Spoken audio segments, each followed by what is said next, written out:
ఇది మొట్టమొదట ఒక కొండ ప్రాంతంగా ఉండేదండి. ఈ కొండకు కూర్మగిరి అని పేరు, అంటే తాబేలు ఆకారంగా ఉండిన కొండ. ఈ కొండలోనే జటాయు మరణ స్థలం, అంటే రావణాసురుడు సీతాదేవిని తీసుకెళ్లేటప్పుడు జటాయు పక్షి అడ్డగిస్తుంది, అందుకు రెక్కలు విరిచేస్తాడు రావణాసురుడు, అది ఈ స్థలంలో పడిపోతుంది.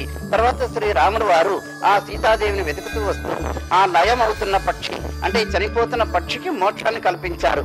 ఆ లయ పక్షి వెళ్లి లేపాక్షిగా ఈ గ్రామానికి పేరు వచ్చింది. లేపాక్షి ఉంది కానీ లేపాక్షి ఉత్సవాలు అనే దాని గురించి ఎప్పుడు ఈ విధమైన పెద్ద చర్చ రాలేదు కనుక ఈ రోజు ఇంత పెద్ద చర్చ రావడానికి ముఖ్య కారణం శ్రీ నందమూరి బాలకృష్ణ గారు.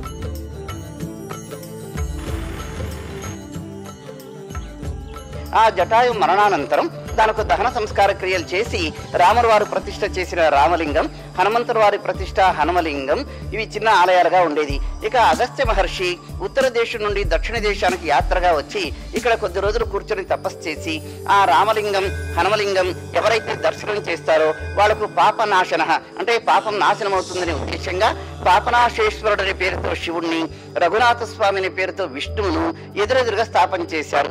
ఒకే దేవాలయంలో శివుడు విష్ణువు ఉన్నప్పటికీ కూడా ఎదురెదురుగా ఉండడం ఎక్కడా కూడా లేదు. ప్రత్యేకించి లేపాక్షి ఆలయంలో శివ కేశవులు ఇద్దరు ఎదురెదురు ముఖాలు చూసుకునే విధంగా ఉన్నారు. అదీకాక శివపీఠం పైన విష్ణువు ఉన్నారు, విష్ణు ఉండవలసిన కమలాకార పీఠం పైన శివుడు ఉన్నారు. అవన్నీ పురాణానికి చిన్న చిన్న దేవాలయాలు. ఇక విజయనగర సామ్రాజ్య భాగం అవుతుంది. పెనగొండ, హంపి, చంద్రగిరి, ఈ విధంగా. పెనగొండ ఆస్థానానికి అచ్యుత దేవరాయలు రాజు, అతని దగ్గర ఆర్థిక మంత్రిగా ఉండేవారు విరూపಣ್ణ.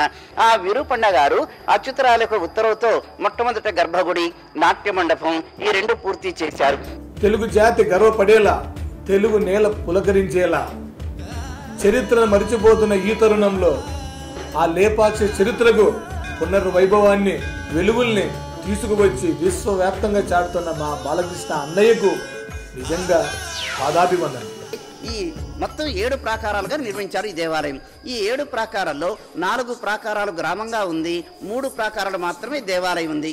అందులో మొదటి ప్రాకారం గర్భగుడి, రెండవ ప్రాకారం నాట్య మందిరం, ఇక 3వ ప్రాకారం దేవాలయం చుట్టూ ఒక ప్రాకారం ఉంది. తక్కిన 4 ప్రాకారాలు గ్రామంగా ఉంది. 7వ ప్రాకారంలో నందీశ్వరుడు ఉన్నారు. ఆ నందీశ్వరుడు దగ్గర నిలబడి చూసామంటే ఈ దేవాలయంలో ఉన్నటువంటి సప్తఫణి నాగేంద్రుడు కనిపిస్తాడు. అంతవరకు ఇది ఒకే దేవాలయంగా ఉండేదని ప్రతీతి అన్నమాట. అయితే ఈ శిల్పకళ, చిత్రకళ నైపుణ్యం చాలా ఎక్కువగా ఉంది ఈ ఆలయంలో. ఇది చాలా కష్టపడి వారు ఎంతో కష్టపడి ఈ పని చేశారు. అయితే దీన్ని నిలుపుకోవడం మనకు చాలా ముఖ్యమైంది. విజయనగర సామ్రాజ్య కాలంలో చాలా వైభవంగా జరిగినటువంటిది ఈ దేవాలయము. అయితే అనివార్య కారణాల వల్ల ఈ దేవాలయం పూజలు అన్నీ కూడా నిలిచిపోయాయి.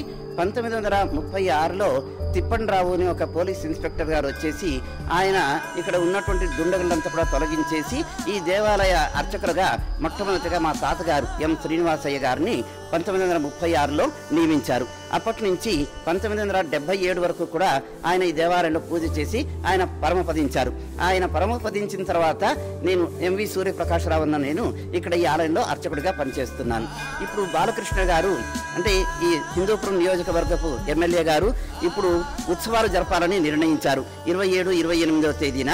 ఆ తేదీల్లో ప్రజలంతా కూడా వచ్చి దీనికి సహకారం ఇచ్చి, ఇంకా ప్రభుత్వం వారు కూడా దీనికి సహకారం ఇచ్చి దీన్ని ఎక్కువగా వృద్ధి చేయాలని కోరుతున్నాం. రాయల వైభవం, అద్భుత కళా నైపుణ్యం, తెలుగువాని కీర్తిని దశ దిశల చాటిన అన్న నందమూరి తారక రామారావు స్ఫూర్తితో అందరూ తరలి రావాలని అందరికీ మా బాలయ్య బాబు విభాగం తరపున స్వాగతం, సుస్వాగతం. తెలుగు భాష, సంస్కృతి, నాగరికత వీటన్నిటిని పెంపొందించేలా ఆనాడు మన నాయకుడు మహానుభావుడు నందమూరి తారక రామారావు గారు తెలుగు స్ఫూర్తిని, కీర్తిని పెంచితే ఈనాడు దానికి కొనసాగింపుగా అద్భుతమైన నాట్యాలతో, నాటకాలతో, సంగీత విభావరులతో, ఉపన్యాసాలతో, మేటి కళాకారులతో అద్భుతమైన కార్యక్రమాన్ని మీకు అందిస్తున్నాం. 2016 ఫిబ్రవరి 27, 28 తేదీన ఈ 2 రోజుల పాటు జరిగే పండుగలో మీరంతా పాల్గొని ఈ లేపాక్షి ఉత్సవాన్ని విజయవంతం చేయాలని కోరుకుంటూ మీ నందమూరి బాలకృష్ణ.